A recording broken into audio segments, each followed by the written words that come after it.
कहानी का केंद्र है ब्रायन, जो कभी अंडरकवर पुलिस ऑफिसर हुआ करता था। एक खतरनाक मिशन के बुरी तरह असफल हो जाने के बाद वह अमेरिका छोड़कर मेक्सिको के सीमा से लगे एक शांत कस्बे में गुमनामी की जिंदगी जी रहा है। एक साधारण ट्रेलर में रहने वाला ब्रायन दिन में सर्वेयर का काम करता है और खाली समय में मार्शल आर्ट्स का अभ्यास करता है। उसकी ट्रेनिंग को दूर से एक किशोर लड़का ऑस्कर बड़ी दिलचस्पी से देखता रहता है और उसके हर मूव को सीखने की कोशिश करता है। एक दिन स्कूल से लौटते समय ऑस्कर का सामना फ्लैको और उसकी कुख्यात गैंग से हो जाता है। हालात बिगड़ते देख वह जान बचाकर भागता है और एक गाड़ी के पीछे छिप जाता है। उसी समय पास मौजूद ब्रायन इस पूरी घटना पर ध्यान दे लेता है। उधर गैंग का आतंक यहीं खत्म नहीं होता। रात को वे सीधे ऑस्कर के घर में घुस आते हैं। फ्लैको बंदूक तानकर उसे डराता है, लेकिन गोली नहीं चलाता, क्योंकि ऑस्कर का बड़ा भाई गैंग के प्रभावशाली लोगों में शामिल है। वे उसे धमकाते हैं, घर में रखा पैसा छीन लेते हैं और अपमानित करके चले जाते हैं। अगली सुबह ऑस्कर फिर ब्रायन की ट्रेनिंग देखने पहुंच जाता है। उसकी हालत समझते हुए ब्रायन इस बार खुद उसके पास जाता है और उसे अपने साथ अभ्यास करने का मौका देता है। धीरे धीरे दोनों के बीच गुरु और शिष्य जैसा रिश्ता बन जाता है और आने वाले कई दिनों तक ब्रायन उसे आत्मरक्षा की बारीकियां सिखाता रहता है। हालांकि ऑस्कर की मुश्किलें कम नहीं होती। गैंग के सदस्य उसे लगातार कमजोर और बेकार समझकर उसका मजाक उड़ाते रहते हैं, लेकिन उन्हें अंदाजा भी नहीं होता कि वही लड़का चुपचाप हर दिन मेहनत कर रहा है और पहले से कहीं ज्यादा मजबूत बन रहा है। ब्रायन उसकी आर्थिक परेशानी भी समझता है, इसलिए उसे अपने निर्माण कार्य में सहायक की नौकरी दिला देता है। एक शाम ऑस्कर उत्साहित होकर कहता है कि अब वह अपनी सीखी हुई तकनीकों को असली मुकाबले में आजमाना चाहता है। इस पर ब्रायन गंभीर होकर समझाता है कि लड़ाई जीतना और खुद की रक्षा करना दो अलग बातें हैं। जो वह सिखा रहा है उसका उद्देश्य हिंसा नहीं, बल्कि जरूरत पड़ने पर खुद को बचाना है। अगले दिन ट्रेनिंग के दौरान ऑस्कर का बड़ा भाई हेक्टर वहां पहुंचता है। वह हाल ही में कस्बे में लौटा है और आते ही ब्रायन को ध्यान से देखने लगता है। उसके अनुभव को देखते हुए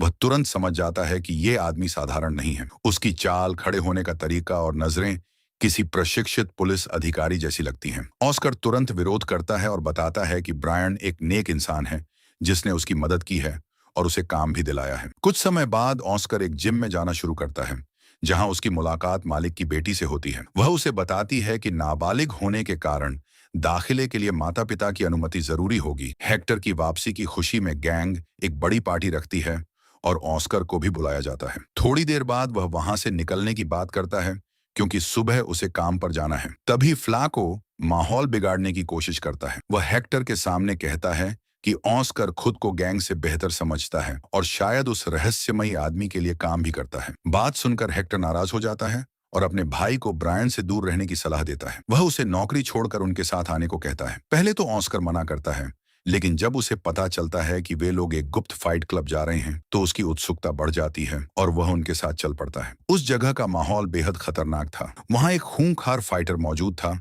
जिसे सब कलेक्टर के नाम से जानते थे। उसकी जीत की लड़ी अब तक टूटी नहीं थी। मुकाबले के नियम सरल थे। जो एक राउंड तक टिक जाए उसे 5,000 और विजेता को 10,000 पैसों मिलेंगे। कलेक्टर अपने दूसरे प्रतिद्वंद्वी को भी कुछ ही सेकंड में बेहोश कर देता है। तभी अचानक ऑस्कर खुद को अगले चुनौतीकर्ता के रूप में पेश कर देता है। दर्शकों को लगता है कि यह कोई मजाक है, लेकिन जब वह अपनी जेब से पैसे निकालकर दांव लगाता है तो मुकाबला शुरू हो जाता है। घंटी बजते ही सबकी नजरें ऑस्कर पर टिक जाती हैं। उसने ब्रायन से जो कुछ सीखा था उसका असर तुरंत दिखाई देता है। वह शुरुआत में ही 2 सटीक वॉर करके अपने प्रतिद्वंद्वी को चौंका देता है। खून निकलते ही कलेक्टर बुरी तरह भड़क उठता है और पूरी ताकत से हमला करता है, लेकिन एक भी वार सही जगह नहीं बैठता। ऑस्कर धैर्य और तकनीक के साथ उसका सामना करता है। एक मौके पर कलेक्टर का हमला रोकते हुए वह ऐसी स्थिति पैदा कर देता है कि उसकी अपनी बांह चोटिल हो जाती है। कुछ ही पलों में मुकाबले का रुख पलट जाता है और सबकी हैरानी के बीच ऑस्कर बिना चोट खाए जीत हासिल कर लेता है। गैंग के सदस्य स्तब्ध रह जाते हैं। ऑस्कर आगे बढ़कर फ्लैको के हारे हुए दाम का पैसा उठाता है और अपने भाई के साथ वहां से निकल जाता है। इसी बीच कहानी में प्रवेश होता है पीरो नाम के एक भ्रष्ट वकील का, जो लॉस एंजलिस के पूर्व पुलिस कप्तान सोनी के लिए काम करता है। सोनी अब जेल में बंद है, लेकिन फिर भी सलाखों के पीछे से अपने आपराधिक साम्राज्य को नियंत्रित कर रहा है। जब पीरो को ऑस्कर की लड़ाई का वीडियो मिलता है तो वह तुरंत उसे लेकर सोनी के पास पहुंचता है। वीडियो देखते ही सोनी के चेहरे का रंग बदल जाता है। उसे ऑस्कर की फाइटिंग स्टाइल किसी और की याद दिलाती है, ब्रायन की। तभी खुलासा होता है कि सालों पहले ब्रायन ने अंडरकवर एजेंट बनकर सोनी के भ्रष्ट नेटवर्क में घुसपैठ की थी और उसी की वजह से सोनी की असलियत दुनिया के सामने आई थी। जेल पहुंचने के बाद से सोनी ब्रायन से गहरी नफरत करता है और अपनी बर्बादी का जिम्मेदार उसी को मानता है। बदला लेने के लिए वह अपने वकील को आदेश देता है कि कुख्यात जुड़वां हत्यारों गुजमान ब्रदर्स को काम पर रखा जाए। दूसरी तरफ हेक्टर अपने भाई की शानदार जीत से बेहद प्रभावित हो चुका था। अब वह चाहता था कि ऑस्कर एक पेशेवर फाइटर बने। इसी सोच के साथ वह उसे लेकर फिर से ब्रायन के पास जाता है और नियमित ट्रेनिंग के बदले हर महीने पैसे देने की पेशकश करता है, लेकिन ब्रायन साफ इनकार कर देता है। वह कहता है कि उसने ऑस्कर को लड़ाइयां जीतने के लिए नहीं बल्कि अपनी रक्षा करने के लिए प्रशिक्षित किया था। चाहे हालात कितने भी कठिन क्यों न हो, वह कभी खून से सने पैसों को स्वीकार नहीं करेगा। जाते जाते वह हेक्टर को गैंग की दुनिया से दूर रहने की चेतावनी भी देता है, लेकिन लगता है कि आने वाला तूफान अब धीरे धीरे उनकी ओर बढ़ चुका है। ब्रायन की बातों से हेक्टर का अहंकार बुरी तरह आहत हो जाता है। गुस्से में वह उसे धमकी देने लगता है, जबकि उसे इस बात का जरा भी अंदाजा नहीं होता कि सामने खड़ा इंसान किन खतरनाक हालात से गुजर चुका है। माहौल बिगड़ता देख ऑस्कर बीच में आता है और अपने भाई को शांत रहने के लिए कहता है। फिर वह अकेले में ब्रायन से बात करते हुए माफी मांगता है और स्वीकार करता है कि शुरुआत में उसका इरादा सिर्फ खुद की रक्षा करना था, लेकिन अब वह सचमुच प्रतियोगिताओं में उतरना चाहता है। ब्रायन बिना किसी झिझक के साफ कर देता है कि वह आगे उसकी ट्रेनिंग नहीं करेगा। अगर ऑस्कर पेशेवर फाइटर बनना चाहता है तो उसे उसकी सिखाई हुई तकनीकों का इस्तेमाल नहीं करना चाहिए। इसी दौरान गैंग का एक सदस्य ब्रायन की चीजों को छेड़ने लगता है। यह देखकर ब्रायन का धैर्य टूट जाता है। हेक्टर तुरंत अपनी बंदूक की तरफ हाथ बढ़ाता है और ताना मारते हुए कहता है कि चाहे कोई कितना भी अच्छा लड़ाका क्यों ना हो, गोली से नहीं बच सकता। लेकिन अगले ही पल हालात पूरी तरह बदल जाते हैं। ब्रायन बिजली जैसी तेजी से अपनी छिपी हुई पिस्तौल निकाल लेता है और पूरे आत्मविश्वास के साथ हेक्टर को आदेश देता है कि वह बेहद सावधानी से अपना हथियार नीचे रखे। उसकी आवाज में ऐसा दबदबा होता है कि गैंग का हर सदस्य जड़ हो जाता है। वह चेतावनी देता है कि अगर किसी ने भी जरा सी हरकत की तो सबसे पहले उनका नेता मारा जाएगा। इसके बाद वह सबको अपनी गाड़ी में बैठकर वहां से दफा होने को कहता है और आखिरी बार चेतावनी देता है कि दोबारा उसकी जमीन पर कदम रखा तो वह किसी को जिंदा नहीं छोड़ेगा। ऑस्कर शर्मिंदा होकर एक बार फिर माफी मांगता है। वह कहता है कि उसका मकसद कभी भी ब्रायन को खतरे में डालना नहीं था, लेकिन ब्रायन अब पूरी तरह दूरी बना चुका होता है। वह ठंडे लहजे में कहता है कि उसे अब उसके साथ कोई संबंध नहीं रखना और वह तुरंत वहां से चला जाए। जाते जाते गैंग के लोग बदला लेने की कसम खाते हैं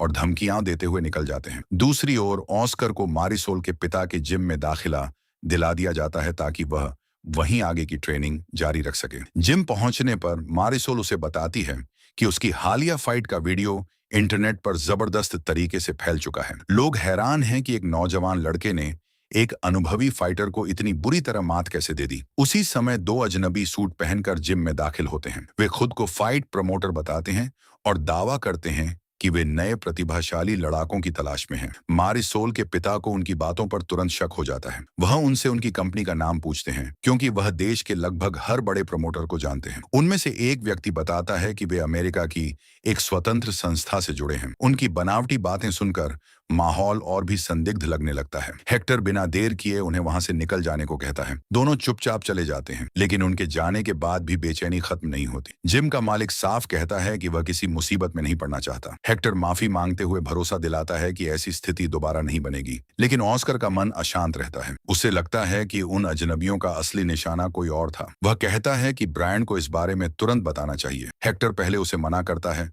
और कहता है कि वह उस आदमी को भूल जाए, लेकिन ऑस्कर भावुक होकर याद दिलाता है कि ब्रायन ने ही मुश्किल समय में उनकी मदद की थी, घर का खर्च उठाने में साथ दिया था और उनके परिवार को संभाला था। आखिरकार हेक्टर मान जाता है, लेकिन एहतियात के तौर पर मारिसोल को भी साथ चलने के लिए कहता है ताकि ब्रायन उन्हें देखकर गलत न समझे। जब वे ब्रायन की संपत्ति पर पहुंचते हैं तो मारिसोल सबसे पहले गाड़ी से उतरती है और उसे बताती है कि ऑस्कर के पास एक जरूरी खबर है। ब्रायन उन्हें पास बुलाता है और ऑस्कर उन दोनों रहस्यमयी लोगों के बारे में सब कुछ बता देता है। जैसे ही वह उनके हुलिये का जिक्र करता है, गंजे सिर वाले जुड़वां आदमी ब्रायन के चेहरे के भाव बदल जाते हैं। उसकी अनुभवी नजर तुरंत खतरे को पहचान लेती है। वह बिना समय गंवाए सभी को वैन के अंदर छिप जाने का आदेश देता है। उसे पूरा यकीन हो जाता है कि दुश्मन काफी समय से उन पर नजर रखे हुए हैं और फिर वही होता है जिसका उसे डर था। अचानक गोलियों की तेज आवाज गूंज उठती है। वे जुड़वां हत्यारे छिपे हुए स्थान से हमला शुरू कर देते हैं। हेक्टर के साथ आए लोग निशाने पर आ जाते हैं और चारों तरफ अफरा तफरी मच जाती है। ब्रायन, ओनेस्कर और बाकी लोग किसी तरह समय रहते सुरक्षित जगह पर पहुंच जाते हैं। दूसरी तरफ वे दोनों हमलावर बिना किसी भावना के लगातार फायरिंग करते रहते हैं और पूरी ताकत से ब्रायन की ट्रेलर वैन को छलनी करने की कोशिश करते हैं। लेकिन उन्हें नहीं पता होता कि यह कोई साधारण वाहन नहीं है। उसकी बाहरी परत हर दिशा से मजबूत बख्तरबंद सुरक्षा से लैस है, जिसे खास तौर पर भारी हथियारों के हमलों को झेलने के लिए तैयार किया गया था। नतीजा यह होता है कि गोलियों की बरसात के बावजूद एक भी प्रोजेक्टाइल अंदर तक नहीं पहुंच पाता। गोलियों की बारिश थमने के बाद हेक्टर आखिर पूछ ही बैठता है कि आखिर दो पेशेवर हत्यारे ब्रायन के पीछे क्यों पड़े हैं। कुछ पल चुप रहने के बाद ब्रायन अपने अतीत का राज खोलता है। वह बताता है कि वह कभी लॉस एंजलिस पुलिस और डीए से जुड़ा हुआ था। सालों पहले उसने एक बेहद शक्तिशाली आपराधिक नेटवर्क को ध्वस्त किया था और तभी से उसके दुश्मन उसे ढूंढने में लगे हुए हैं। उसे समझ नहीं आता कि इतने वर्षों बाद उसकी लोकेशन कैसे उजागर हो गई। तभी मारिसोल अंदाजा लगाती है कि शायद ऑस्कर की वायरल हुई फाइट ने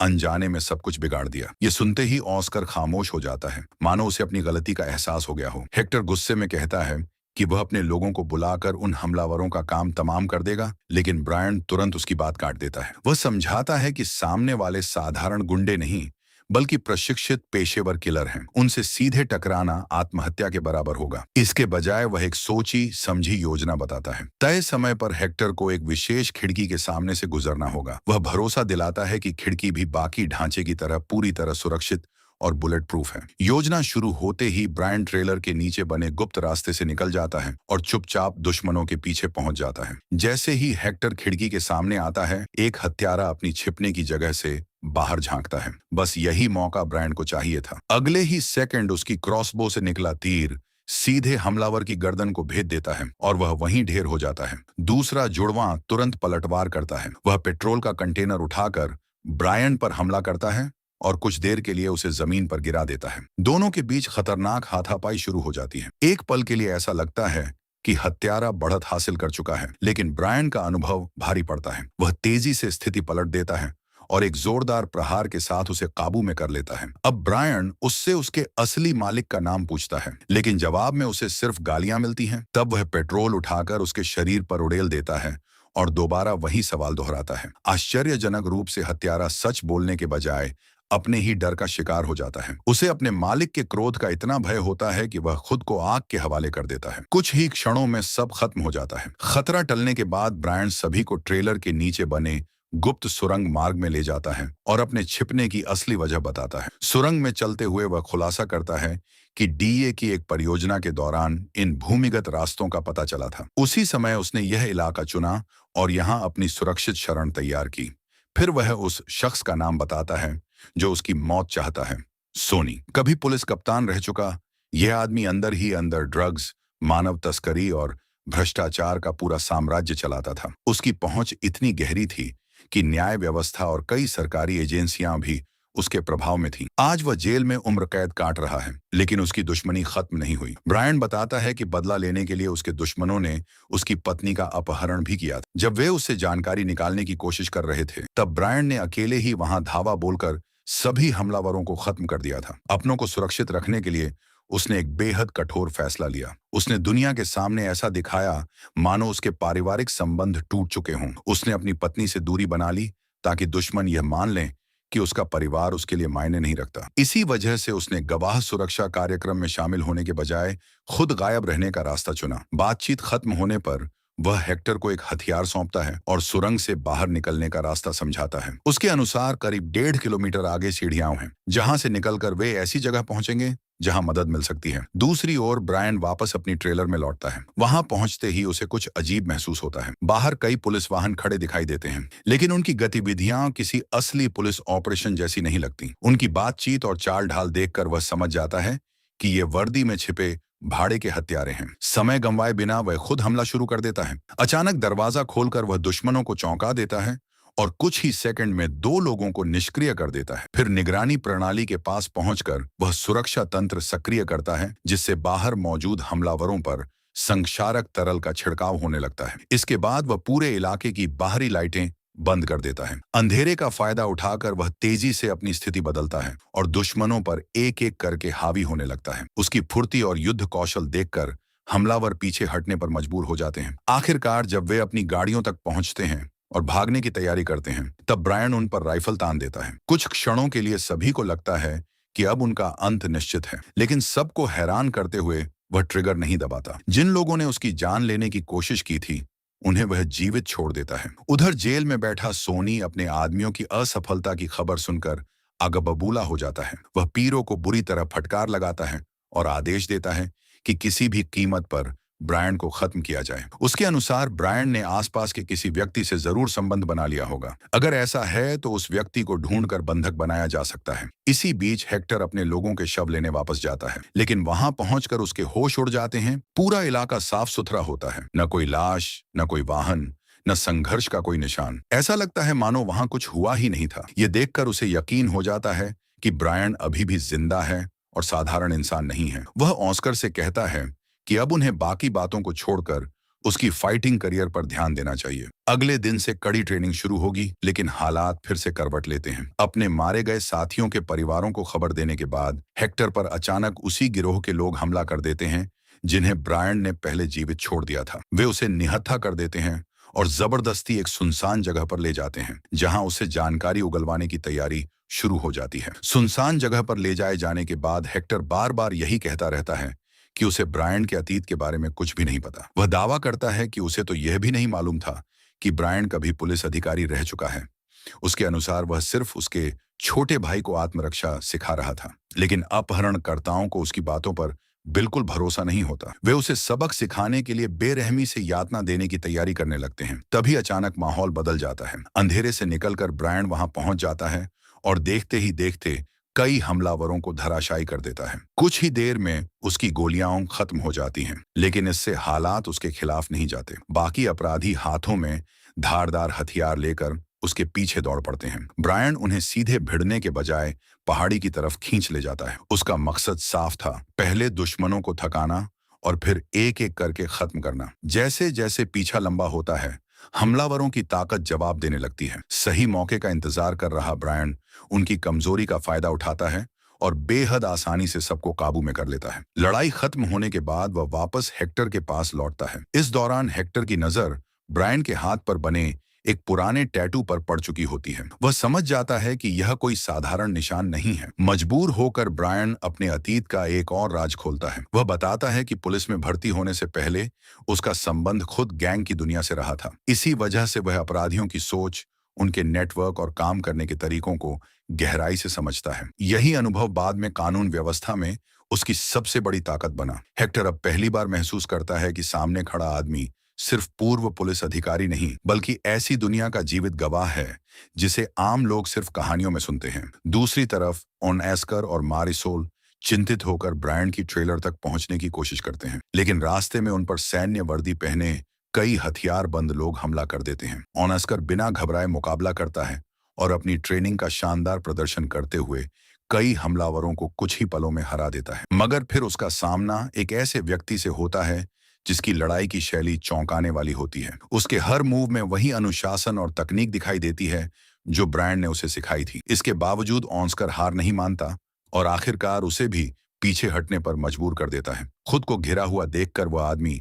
अचानक अपनी असली पहचान बताता है। वह दावा करता है कि वह कभी ब्रायन के साथ पुलिस विभाग में काम कर चुका है और दोनों ने एक ही गुरु से प्रशिक्षण लिया था। उसके अनुसार वह दुश्मन बनकर नहीं बल्कि मदद करने आया है। वह कहता है कि ब्रायन की जान गंभीर खतरे में है और उसे जल्द से जल्द ढूंढना होगा। बातचीत के दौरान वह लगातार ब्रायन के ठिकाने और आदतों से जुड़े सवाल पूछता रहता है। यहीं से ऑस्कर को शक होने लगता है कि कहानी में कुछ न कुछ गड़बड़ जरूर है। वह और मारिसोल ऊपर से शांत बने रहते हैं, लेकिन अंदर ही अंदर सतर्क हो जाते हैं। दोनों जानबूझकर विरोध नहीं करते और उनके साथ गाड़ी में बैठ जाते हैं। रास्ते में मौका मिलते ही ऑस्कर अपने भाई से संपर्क कर पूरी जानकारी साझा करता है। साथ ही उस तथाकथित सैनिक का नाम भी बता देता है। जैसे ही ब्रायन वह नाम सुनता है, उसका चेहरा सख्त हो जाता है। वह पहचान जाता है कि यही वह व्यक्ति है जिसे कभी उसकी सुरक्षा की जिम्मेदारी दी गई थी, लेकिन जिसने पीठ पीछे उसे मारने की कोशिश की थी। अब उसे पूरा यकीन हो जाता है कि सोनी ने भारी रकम देकर उसे खरीद लिया था। इसका मतलब था कि दुश्मन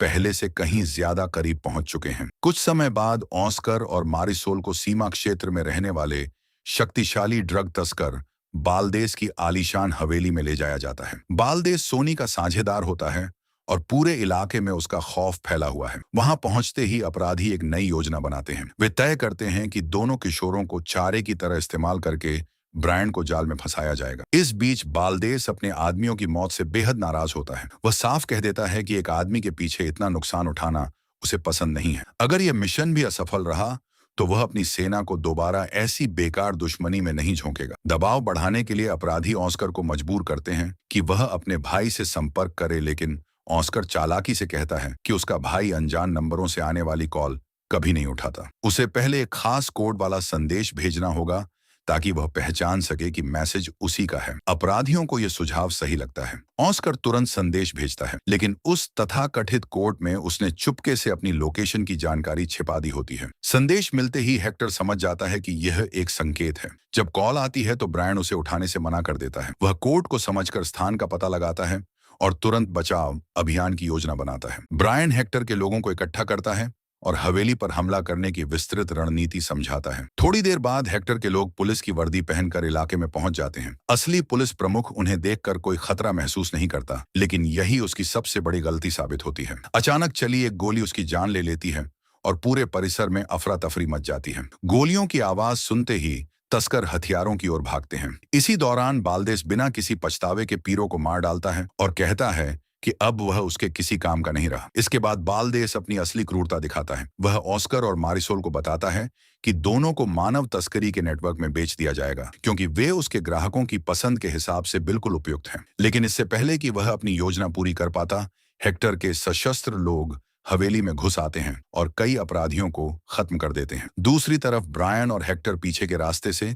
अंदर प्रवेश करते हैं ताकि दुश्मन उनका ध्यान न कर सके। ब्रायन हेक्टर को निगरानी पर छोड़कर अकेले आगे बढ़ता है और रास्ते में मिलने वाले तस्करों को बेहद तेजी से निष्क्रिय करता चला जाता है। अंदर बंद ओनस्कर अब और इंतजार नहीं करता। वह मौके का फायदा उठाकर अपने पहरेदार पर हमला कर देता है। कुछ देर बाद एरिक नाम का अपराधी अतिरिक्त गोलियां लेने वहां पहुंचता है। ऑस्कर उसे चौंका देता है और दोनों के बीच जोरदार हाथापाई शुरू हो जाती है। एरिक जब खुद को कमजोर पड़ता देख जमीन पर पड़ी बंदूक उठाने की कोशिश करता है, तभी मारिसोल हिम्मत दिखाते हुए उसके पैरों में गोली मार देती है। ठीक उसी समय ब्रायन वहां पहुंच जाता है। वह दोनों को सुरक्षित बाहर निकालता है और बताता है कि पूरा इलाका अब उनके नियंत्रण में है, लेकिन अंतिम खतरा अभी बाकी था। हवेली से बाहर निकलते ही बालदेस दूर से राइफल लेकर उन पर फायरिंग शुरू कर देता है। हालांकि उसकी एक भी गोली निशाने पर नहीं लगती। वह आखिरी कोशिश के तौर पर विस्फोटक तैयार करता है, लेकिन उसे पता नहीं होता कि हेक्टर चुपचाप उसके पीछे पहुंच चुका है। अगले ही पल चली गोली बालदेस का खेल हमेशा के लिए खत्म कर देती है। उसके गिरते ही पूरी लड़ाई समाप्त हो जाती है